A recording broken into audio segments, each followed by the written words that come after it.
Саша, ты когда-нибудь ставил палатку раньше? Нет, Аня, это мой первый раз. А у тебя был опыт?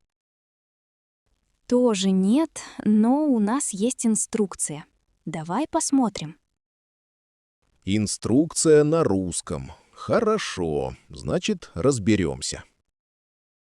Сначала нужно выбрать место. Здесь нормально? Думаю, да. Здесь трава и нет камней. Это хорошо. Есть легенда, что в Сибири лучше ставить палатку на мох. Правда? Интересно. Но у нас только трава. Давай начнем.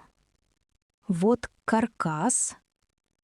Он длинный и легкий.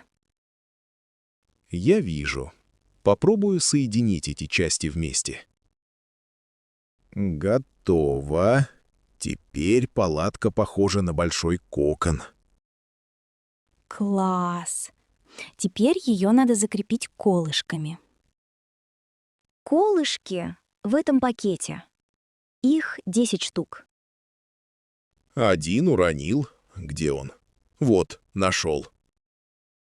Молодец. Саша, а что делать, если начнется дождь? В инструкции написано «закрепить тент сверху». У нас есть тент. Я его сейчас разверну. Осторожно, тент большой, руки помогут. Держу за угол. Ветер усиливается, как в фильме. Да, погода может быстро меняться на природе. В России часто говорят, нет плохой погоды, есть плохая одежда. Хорошая пословица. Вот, тент почти готов. Давай воткнем еще несколько колышков для крепости. Отличная идея. И я помогу с другой стороны. Палатка уже стоит. Как думаешь, мы все сделали правильно? Выглядит хорошо. Можно проверить, нет ли дыр. Вдруг дождь, а внутри будет сухо и уютно. Ты знаешь, в Карелии многие любят ходить в походы. Я слышала. Там красивые озера и леса. Надо съездить. Когда-нибудь обязательно поедем. Ты любишь природу? Очень. Особенно, когда тепло и тихо, как сейчас. А я люблю смотреть на звезды, когда спишь в палатке. Сегодня ясное небо. Может, увидим созвездие? Здорово! Ну что, палатка готова, можно отдыхать. Оля, представляешь, моя машина сломалась утром. О, нет. Где это случилось, Паша? На этом загородном шоссе, почти рядом с дачей. Я хотел поехать на рыбалку в Солнечногорск. Плохой момент для поломки. Что случилось с машиной? Внезапно загорелась лампочка двигателя, и мотор заглох. Ты пытался что-то починить сам? Да, открыл капот, посмотрел, но ничего не понял. Эх, техника иногда совсем не слушается. Да, особенно когда спешишь на отдых. Ты позвонил в техпомощь или друзьям? Я позвонил Игорю, он разбирается в машинах. Игорь приехал быстро. Нет, он был в городе, сказал ждать часа 2. Ты 2 часа ждал в машине? Да, слушал радио, смотрел на поля вокруг. Красивый вид. Хоть и не везение с машиной. Вид и правда был хороший. Пытался не злиться. А погода хоть была хорошая. Да, солнышко, свежий воздух. Зато не под дождем. Это плюс. А когда Игорь приехал, что он сделал? Он посмотрел мотор и сразу нашел причину. В чем была проблема? Надо было поменять свечи зажигания. О, это не очень сложно, да? Для меня все сложно. Ну, Игорь быстро починил. Повезло, что у тебя есть такой друг. Абсолютно. В России говорят, что друг познается в беде. Правда? А рыбалка? Ты туда поехал все-таки? Нет, времени уже не осталось. Поехал домой. Жаль. Но теперь машина снова работает. Да, и я теперь проверяю ее перед каждой поездкой. Сергей, представляешь, я сегодня купила ноутбук. Правда, Анна? Поздравляю. Это твоя первая крупная покупка? Да, на свои сбережения. Я долго копила. Здорово. А какой ноутбук ты выбрала? Я выбрала Lenovo. Мне понравился дизайн и цена. Это популярная марка. Планируешь использовать для работы? Да, мне нужен для учебы и работы дома. Очень разумно. А старый ноутбук сломался? Он очень медленный, работает плохо. Понятно. Новый будет намного быстрее. Надеюсь. Я волновалась, что денег не хватит. Сколько ты копила? Почти год. Мне помогли сэкономить родители. Они всегда говорили: копейка рубль бережет. Да, у нас в семье тоже говорят так. Ты купила что-то еще или только ноутбук? Только ноутбук. Я очень долго выбирала. В наших магазинах часто бывают скидки весной. Да, сегодня была акция, я сэкономила 10%. Отлично. А какие программы ты установишь сначала? Поставлю Word, Zoom и Spotify для музыки. Я тоже люблю слушать музыку, когда работаю. А ты помнишь свою первую крупную покупку? Да, я купил телевизор на первую зарплату. Это тоже важная вещь. Ты был рад? Очень рад. Теперь смотрю сериалы вечером. Я мечтаю поехать в Санкт-Петербург и купить билет сама. Хорошая цель. С покупкой техники, кстати, сложнее. Почему? Много моделей. Трудно выбрать. Я всегда читаю отзывы. Я тоже читала отзывы и смотрела видео. Спасибо, что поддержал меня. Пожалуйста, Анна. Ты молодец. Я рад за тебя. Оля, почему у тебя всегда есть наличные дома? Игорь, Это удобнее, чем кажется. Но сейчас все платят картой или телефоном. Верно. Но иногда техника не работает. Например, в магазине могут быть проблемы с терминалом. Это редко бывает, но понимаю. Еще иногда приезжает мастер или курьер. Им часто нужен именно наличные деньги. Да, курьеры иногда просят такие оплаты. Аналогично. На рынке часто берут только наличные. Кстати, у меня наличных почти никогда нет.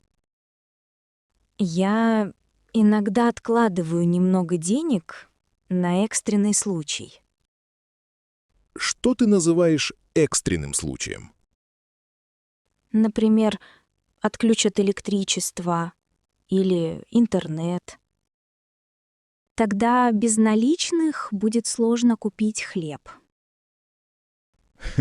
Это уже похоже на запасливость по-русски. Да, у нас говорят, береженого Бог бережет. И сколько денег ты обычно держишь дома? Обычно примерно 2-3 тысячи рублей. И хранишь их в кошельке на кухне? Да, кошелек всегда под рукой. Вдруг понадобится. А не боишься потерять деньги или чтобы их украли? Сумма небольшая. Если потеряю, не страшно. Раньше мои бабушка и дедушка прятали деньги под матрасом. Многие старшие так делали. Они не доверяли банкам. Моя бабушка всегда вела тетрадь расходов. Интересно. Сейчас люди почти все делают на телефоне. Да, ну, иногда техника подводит. И наличные спасают.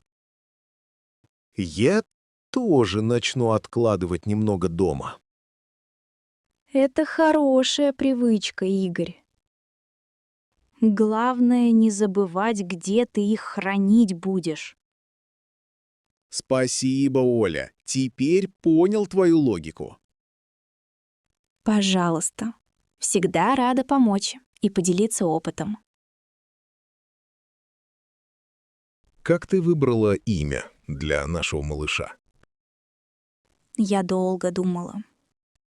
Хотела что-то красивое и простое. Покажи, какие варианты у тебя были.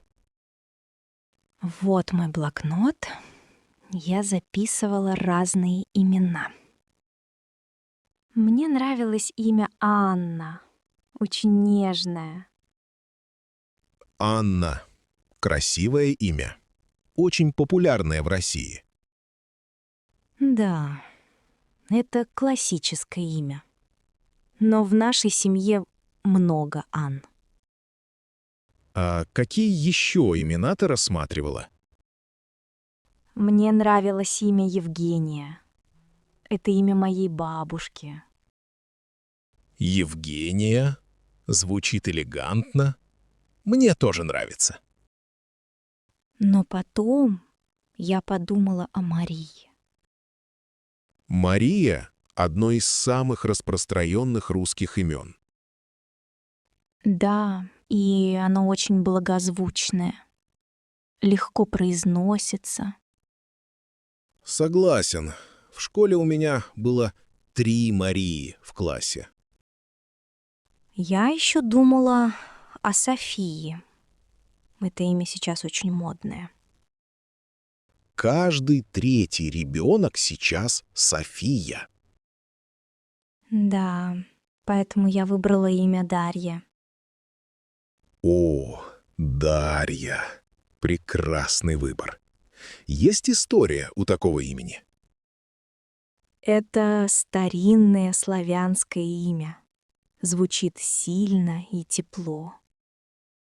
Моя двоюродная сестра Дарья. Все зовут ее Даша. Да, люблю это уменьшительное, Даша. Очень мило. А что значит это имя? Оно значит «держать добро» или «победительница». Очень красивый смысл. Я рад, что ты так старалась.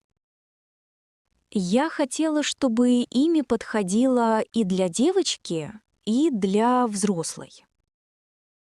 Имя Дарья подходит как для девочки, так и для взрослой женщины. Теперь я знаю, почему ты выбрала именно это имя. Ты молодец. Твой подход очень ответственный. Спасибо. Имя влияет на судьбу, говорят у нас. Кстати, в России любят давать 3 имени: имя, отчество, фамилию.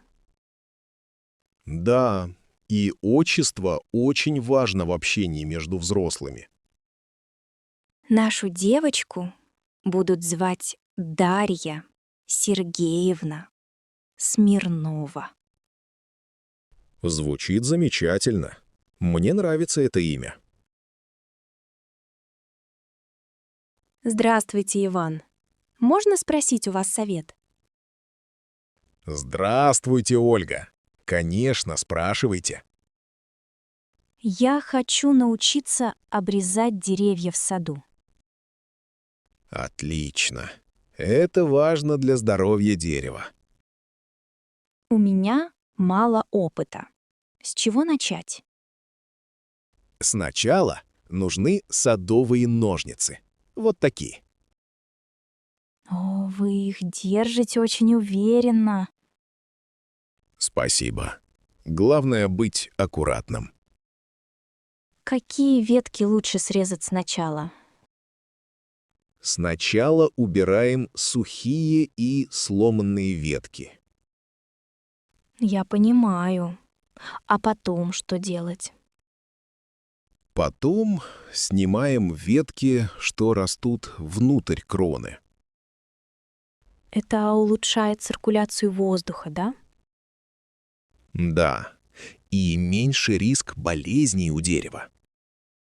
В каком месяце лучше обрезать деревья? Обычно весной или поздней осенью. В нашем климате это март или ноябрь? Совершенно верно. В Самаре мы так делаем. Можно попробовать прямо сейчас, на этой ветке. Конечно. Держите ножницы вот так. Вот так? Я просто боюсь сломать что-то. Не волнуйтесь, дерево переживет. Пробуйте. Спасибо за поддержку. Обрезала! Отлично получилось. Видите разницу? Да, ветка стала короче и ровнее. Если обрезать вовремя, будут вкуснее плоды. Интересно. Я не знала. Это правда? Да, проверено годами в нашем саду. Спасибо, Иван. Вы отличный сосед и учитель. Рад помочь. Заходите, если будут еще вопросы. Обязательно. Теперь буду заботиться о своих деревьях. Это замечательно. Пусть ваш сад радует вас. Спасибо. Хорошего вам дня, Иван. И вам хорошего дня, Ольга. Анна, почему ты любишь отдыхать у озера, а не на море? Сергей, мне нравится тишина. На озере всегда спокойнее. Здесь меньше людей и нет шума от волн. как на море. Но ведь на море солнечно, и можно загорать больше. На озере тоже много солнца. Смотри, какая погода сегодня. Да, сегодня ясно. Но вода не холоднее здесь. Для меня вода здесь приятная. Летом озера быстро прогреваются. А ты не скучаешь по соленой воде и пляжам? Нет, я больше люблю лес и свежий воздух вокруг озера. Здесь всегда пахнет соснами, а не морской солью. А что делать, если пойдет дождь? Тогда можно посидеть в домике, почитать или пить чай. На море часто штормит. Но здесь, кажется, тихо всегда. Да, даже ветер здесь мягче. И можно ловить рыбу. В детстве я часто ездила на озеро Байкал с родителями. Байкал? Это самое глубокое озеро в мире, верно? Да, Байкал известен чистой водой. Природа там потрясающая. А ты умеешь плавать в холодной воде? Честно, я захожу только если вода теплая. Как сейчас.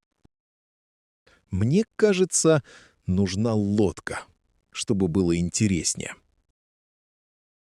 Лодки есть на прокат.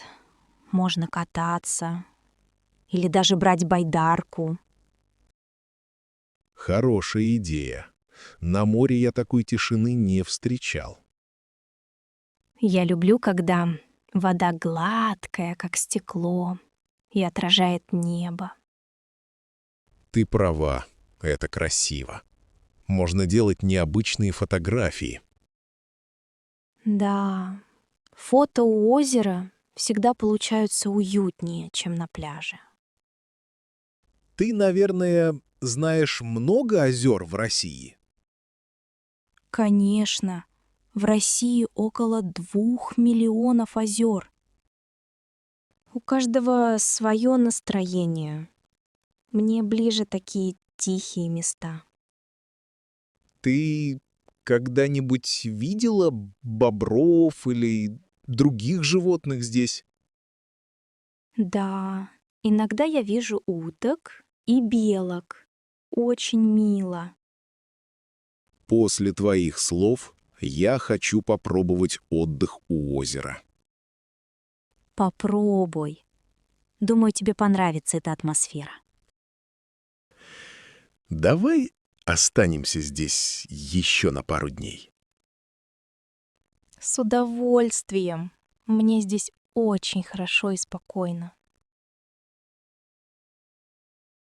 Катя, мы снова здесь, у нашей избушки на дереве. Да, Антон, какое приятное чувство. Все выглядит как раньше. Сколько лет мы не были тут? Наверное, 10 лет. Наверное. Помнишь, как мы строили эту избушку с папой? Конечно. Доски, молоток, много шума и веселья. Я боялась падать с дерева. Ты всегда помогал мне. Я и сейчас помогу. Лестница крепкая. Попробуй подняться. Спасибо, Антон. Жалко, что мы теперь пришли без детей. Может, когда-нибудь покажем эту избушку своим детям. Интересно, теперь так строят домики дети. Не знаю. Кажется, сейчас все сидят в телефонах. А мы играли здесь до вечера. Прятки, секреты, смех. Я люблю запах леса. Сейчас весна, все пахнет свежестью. Я тоже. А помнишь, как мы читали книги здесь? Да, и делали домашнее задание летом, в тени. Ты всегда писал быстрее меня и помогал мне. А ты рисовала красивые картинки на стенках домика. Смотри, остался мой старый рисунок котенка. Вот он. Я думал, дождь его смоет. Настоящее чудо. Интересно, остались ли еще наши игрушки в коробке? Надо посмотреть. Я помню любимую машинку и куклу. Моя бабушка всегда говорила, что детство — это сказка. Согласен. У каждого русского ребенка должна быть избушка. Мне нравится возвращаться к корням, к воспоминаниям. А ты знала? В России много детских домиков в деревнях. Я видела такие по дороге в Вологду на поезде. А хочешь сфотографироваться здесь на память? Конечно. Только давай сначала уберем паутину. Вот, теперь красиво. Вставай ближе ко мне. Готово? Улыбаемся. 3, 4, щелк. Спасибо, Антон. Это было очень важно для меня. Спасибо тебе, Катя. Ты часть моего детства.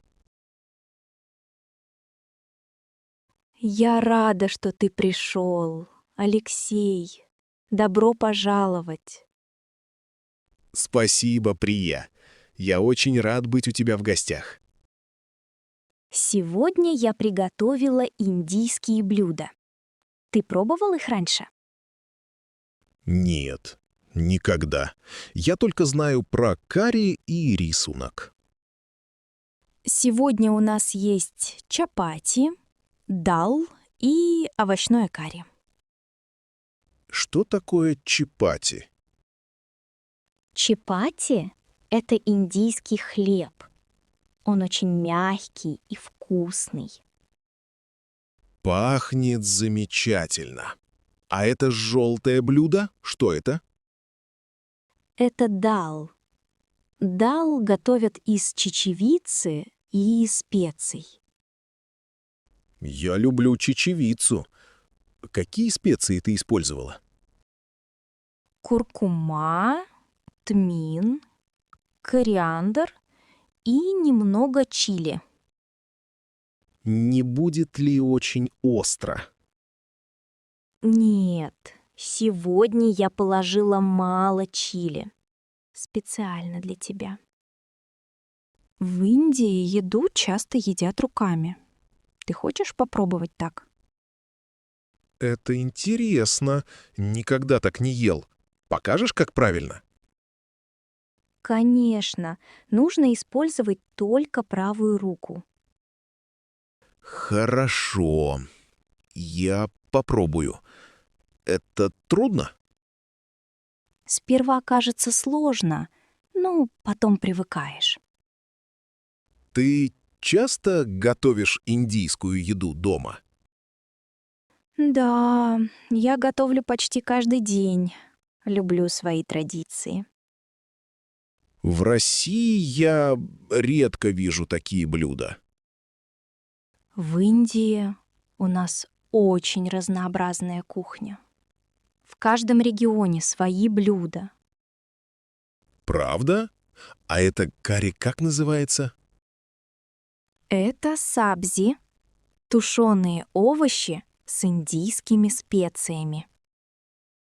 Выглядит очень аппетитно. А какой напиток подают обычно? Обычно мы пьем айрани или чай масала. Я сегодня сделала чай.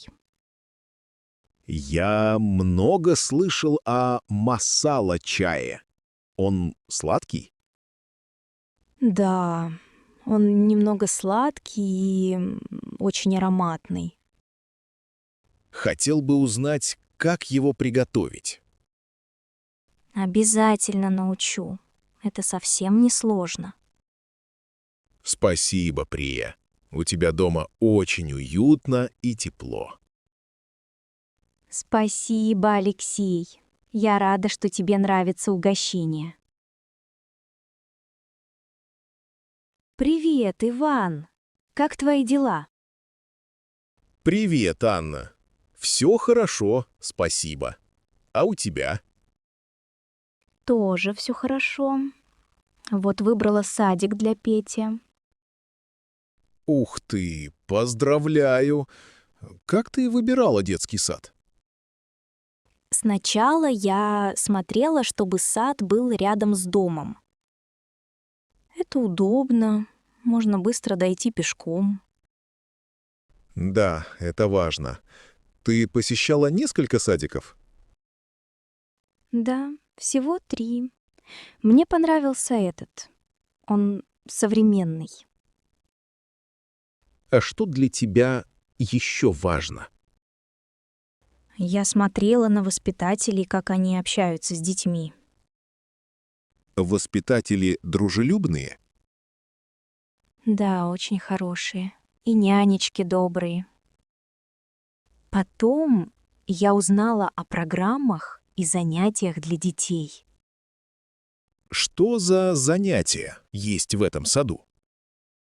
Тут есть рисование, музыка, спорт и даже английский. Ага, сейчас учат иностранным языкам с детства. Да. И еще мне понравилась игровая площадка. Она новая и безопасная, с качелями и горкой. А как с питанием? В саду есть своя столовая, готовят свежую еду. Меню сбалансированное. Супы, каши, овощи. Это здорово. Ты спрашивала о безопасности? Да, в саду есть охрана и камеры на входе. Хорошо. Сколько детей в группе Пети? В его группе всего 15 детей. Небольшой коллектив. Значит, воспитатель сможет уделять внимание каждому. Да, мне это нравится. Атмосфера тут очень теплая. Ты уже рассказывала Пете о садике? Да, он рад. Особенно ждет занятий по рисованию. Кстати, в Москве много похожих садиков. Сейчас да, строят все больше современных детсадов. В нашем районе этот сад новейший и уютный. Отличный выбор для Пети. Поздравляю. Спасибо, Иван. Надеюсь, ему здесь понравится.